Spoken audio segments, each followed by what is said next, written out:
사람 마음이 참 묘합니다.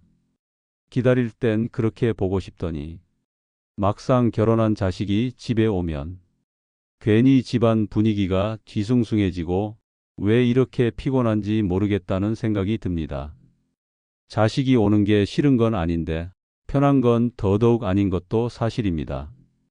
그 아이 하나였을 땐 그렇게 예뻤고 혼자 자고 가면 걱정되고 마음이 짠했는데 이제는 며느리나 사위와 함께 오고 아이들까지 데리고 와 집안 가득 발자국이 생기면 반가움보다 긴장이 앞설 때도 있습니다.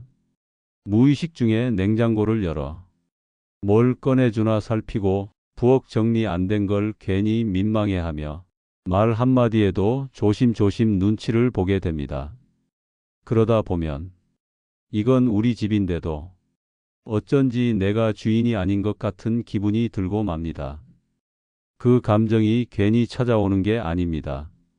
누구나 마음속에는 편해지고 싶은 자기 공간이라는 게 있습니다. 젊을 땐 손님 오는 걸 즐기지만 나이가 들면 들수록 내 루틴이 흐트러지는 걸 예민하게 느끼게 됩니다. 그걸 우리 마음은 불편하다는 말로 대신하고 있는 것이죠. 하지만 그 불편함 뒤에는 사실 이유가 있습니다. 그저 나이 들어서 예민해졌나 보다가 아니라 우리 마음이 보내는 아주 정확한 신호일 수 있습니다.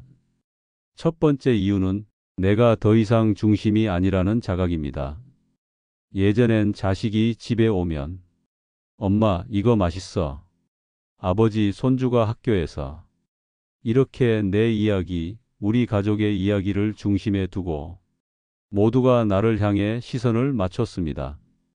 그런데 이제는 며느리와 사위가 중심이 되고 그들만의 부부 이야기가 주를 이루고 손주는 방에만 들어가 휴대폰을 하거나 우리와는 대화가 엇갈리기 시작합니다.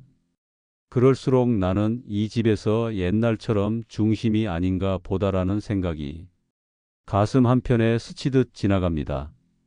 말로는 하지 않지만 은근히 소외감을 느끼는 겁니다. 두 번째 이유는 우리 집이 더 이상 우리 식구의 공간이 아니라는 불편함입니다. 내가 익숙한 방식, 내가 정리한 부엌, 내가 쓰던 방이 자식 부부가 오면 순식간에 달라집니다.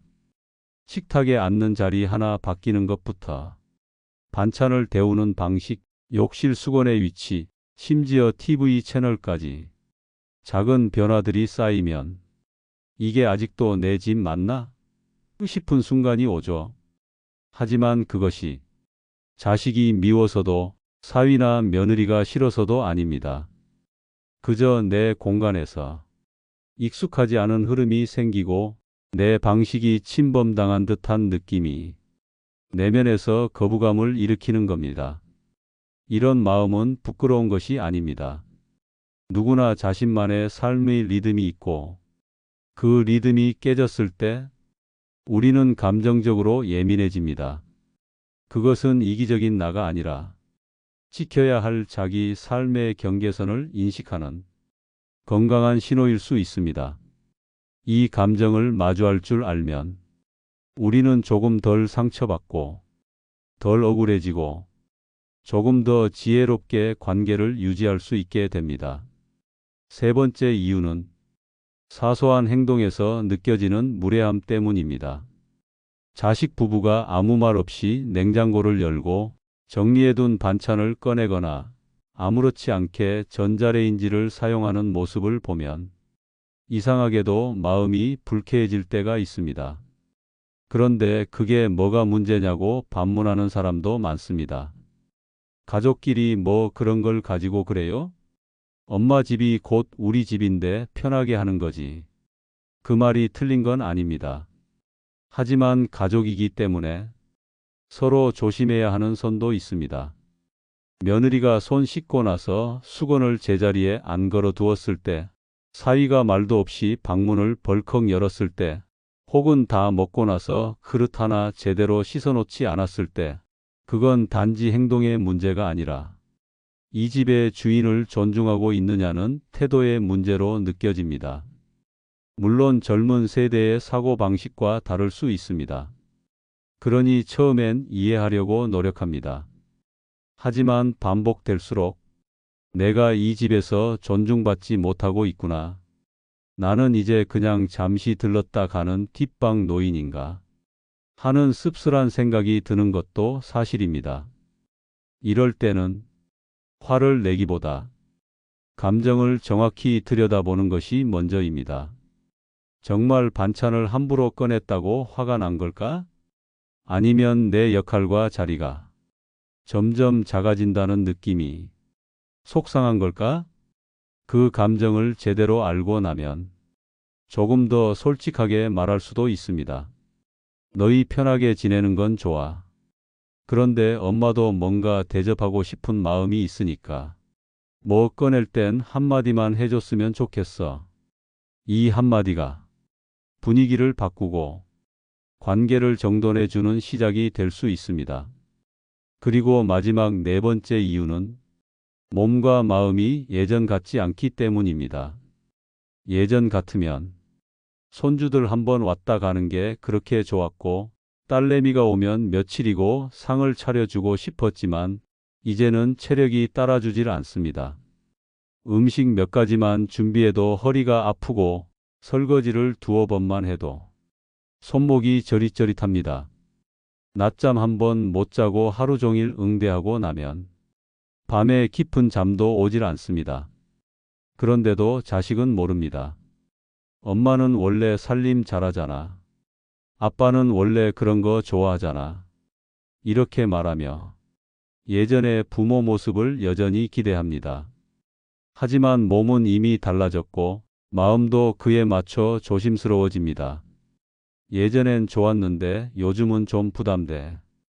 이 말이 입 밖으로 나오지 않는 이유는 서운할까봐, 거절로 들릴까봐, 내가 변했다고 오해받을까봐 그렇습니다.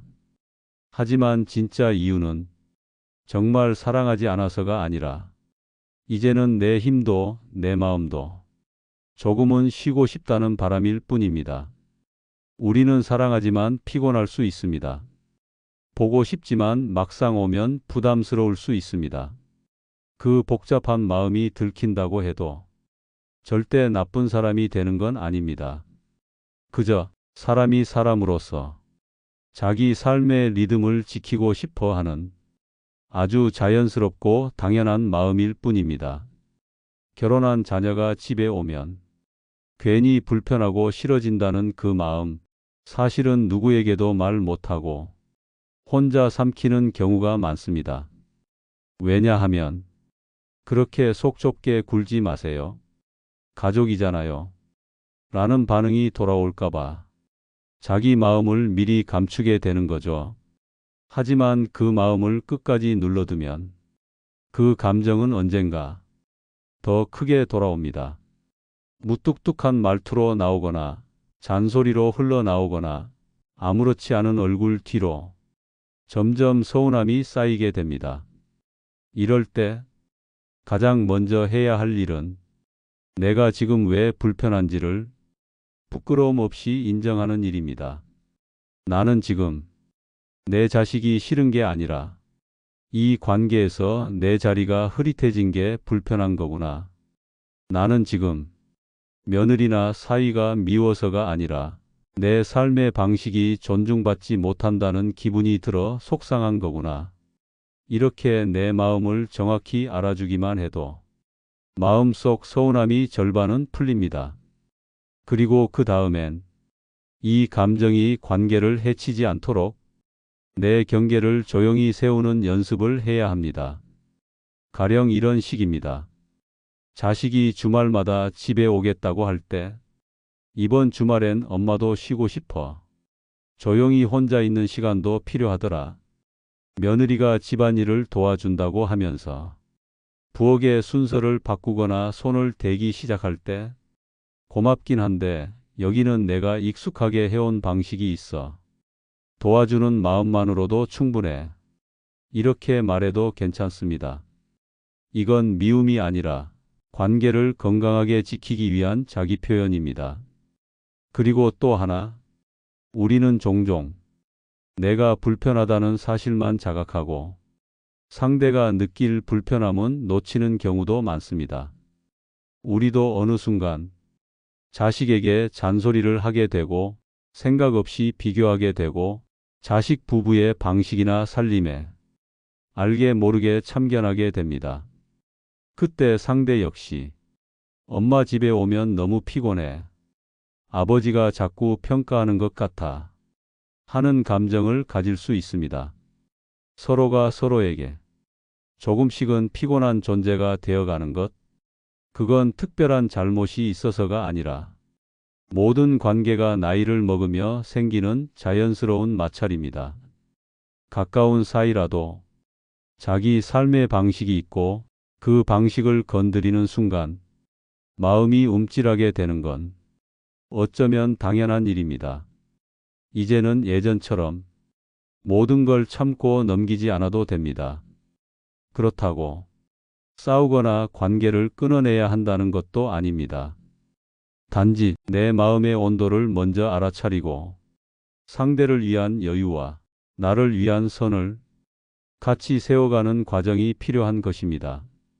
그렇게 되면 누가 오든 덜 피곤하고 누가 가든 덜 허전해지는 관계의 새로운 균형이 만들어지게 됩니다. 관계는 가깝기 때문에 더 조심스러워야 합니다. 자식이기 때문에, 며느리나 사위이기 때문에 마음 놓고 대하면 더 편할 줄 알지만 실은 그 반대입니다. 우리가 말하지 않아도 표정 하나, 말투 하나에 서로가 금방 상처받고 서운해질 수 있기 때문에 가족일수록 더 세심하게 다뤄야 합니다. 그렇다면 결혼한 자녀가 집에 오면 괜히 불편해지는 마음, 이 감정을 어떻게 다루는 것이 좋을까요? 첫 번째는 내 마음의 기대치를 낮추는 것입니다. 자식이 오면 좋은 얘기만 하겠지, 고맙다 한마디 해주겠지, 도움 좀 주고 가겠지, 이런 기대가 생깁니다. 그런데 실제로는 자식은 자식대로 피곤하고 며느리는 며느리대로 긴장하고 손주는 손주대로 지루해하고 결국 내가 생각한 따뜻한 가족 모임과는 전혀 다른 풍경이 펼쳐집니다. 그 순간 느껴지는 실망이 곧바로 싫다는 감정으로 변하죠. 하지만 처음부터 애들아, 너희 편하게 쉬다가 나는 나대로 내 루틴 지킬게. 이런 마음으로 바라보면 내 기대가 줄어드는 만큼 실망도 불편함도 줄어듭니다. 두 번째는 말을 줄이고 질문을 늘리는 것입니다. 우리는 자식에게 여전히 가르치려는 말투를 쓰곤 합니다. 그건 그렇게 하면 안 되지. 그런 건 좀 생각을 해보고 해라. 이렇게 말하면 듣는 사람은 방어적으로 변하게 됩니다. 그보다는 그런 일 있었구나. 요즘은 그런가 보네. 그럼 너희는 그럴 땐 어떻게 해? 이런 식으로 질문을 던지는 말투로 바꾸면 대화의 분위기가 훨씬 부드러워집니다. 내 기준을 내세우지 않고 상대의 얘기를 들어주는 태도는 상대를 편안하게 만들 뿐 아니라 나도 덜 피곤하게 만들어줍니다. 세 번째는 내가 즐길 수 있는 시간을 확보하는 것입니다. 자식이 오면 온 신경이 그쪽으로 쏠립니다. 뭘 먹을지, 어디에 잘지, 무슨 말을 해야 할지. 하지만 그 와중에도 나만의 루틴은 꼭 지켜야 합니다. 산책하는 시간, 차 마시는 시간, 책 읽는 시간. 그 시간만큼은 지키겠다고 마음을 먹으면 자식이 와도 내 삶이 흐트러지지 않습니다. 그리고 그 평정심이 관계를 훨씬 부드럽게 만들어줍니다. 마지막으로 가장 중요한 건 불편하다고 해서 내가 나쁜 사람이 된 건 아니라는 걸 기억하는 것입니다. 우리는 가족이라는 말 아래 너무 많은 걸 감당하려고 애씁니다. 좋은 부모여야 하고 좋은 시부모여야 하고 때로는 좋은 조부모의 역할까지 스스로 짊어집니다. 하지만 인간은 누구나 혼자 있고 싶을 때가 있고 누군가와 부딪히고 싶지 않은 날이 있습니다. 그게 가족이라도 마찬가지입니다. 이런 감정을 인정하면 그제서야 숨통이 트입니다. 나만 그런 게 아니구나. 이 감정도 지나가는 거구나. 이렇게 생각할 수 있게 됩니다. 우리는 감정의 주인이 되어야 하지 감정에 끌려다니며 죄책감 속에 살 필요는 없습니다. 불편한 감정이 올라온다고 해서 관계를 망칠 이유도 없고 내가 나빠질 이유도 없습니다. 오히려 그 감정을 잘 다루고 자기 마음을 따뜻하게 돌보는 것이 진짜 성숙한 관계의 시작입니다. 몇 해 전 상담실에 한 어르신이 오셨습니다. 오래전 남편을 떠나보내고 혼자 사시던 분이었습니다. 딸이 결혼해 외국으로 나가 살고 있었는데 몇 년 만에 사위와 함께 잠시 귀국하게 되었죠. 딸이 온다는 소식을 듣고 얼마나 설레셨는지 모릅니다. 냉장고를 꽉 채우고 새 수건도 사놓고 이불도 햇빛에 말리고 심지어는 평소 보지도 않던 TV 채널을 사위가 좋아할까봐 맞춰 놓았다고 하셨습니다. 그런데 막상 딸과 사위가 도착한 날부터 마음이 이상했다고 하십니다. 사위는 말수가 적고 식사 중에도 휴대폰을 자주 받고 딸은 대화보다는 아들의 육아에만 정신이 팔려 있었습니다. 식사를 준비해도 괜찮아, 시켜 먹을게. 엄마 너무 무리하지 마. 이렇게 말하는 딸의 배려가 어쩐지 멀게 느껴졌다고 하셨습니다. 그 어르신은 말씀하셨습니다. 그냥 우리 집에 다른 사람들이 들어와 있는 것 같았어요. 기대했는데 내가 원한 건 그런 게 아니었나 봐요. 그분은 결국 딸 부부가 떠난 날 냉장고 문을 열다 그 자리에서 조용히 우셨다고 합니다. 딸이 먹겠다고 사둔 반찬 몇 가지가 그대로 남아있던 걸 보고 자기 마음도 그렇게 남아버린 것 같았다고요.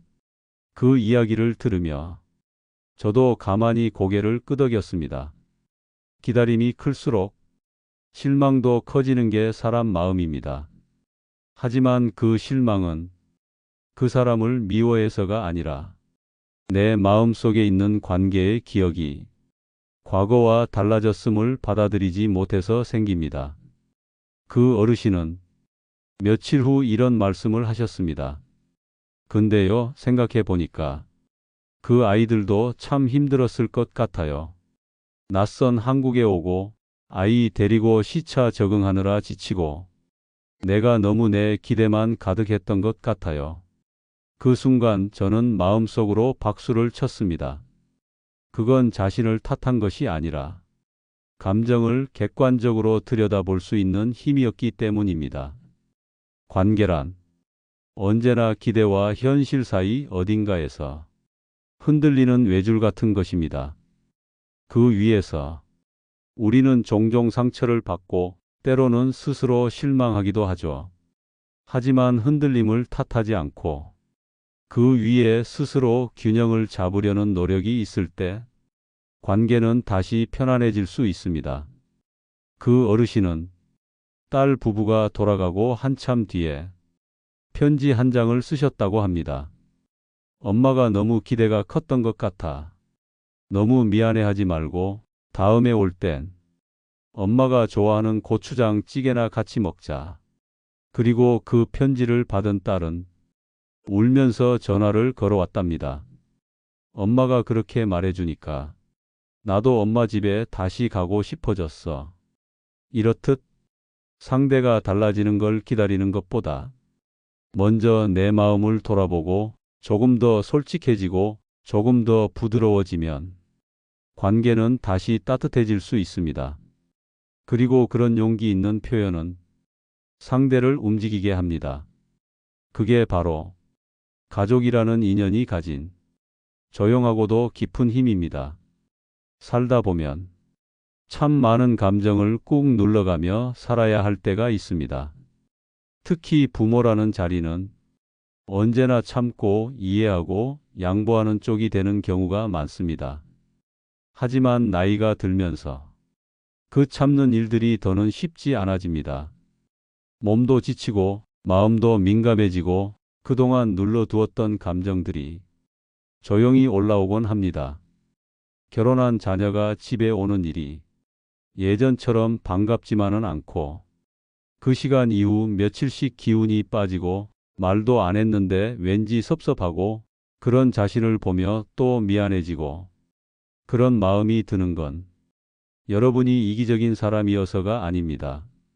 오히려 지금껏 누군가를 위해 너무 많이 참고 살아왔기 때문에 이제서야 자기 마음이 조심스럽게 고개를 들고 있는 것뿐입니다.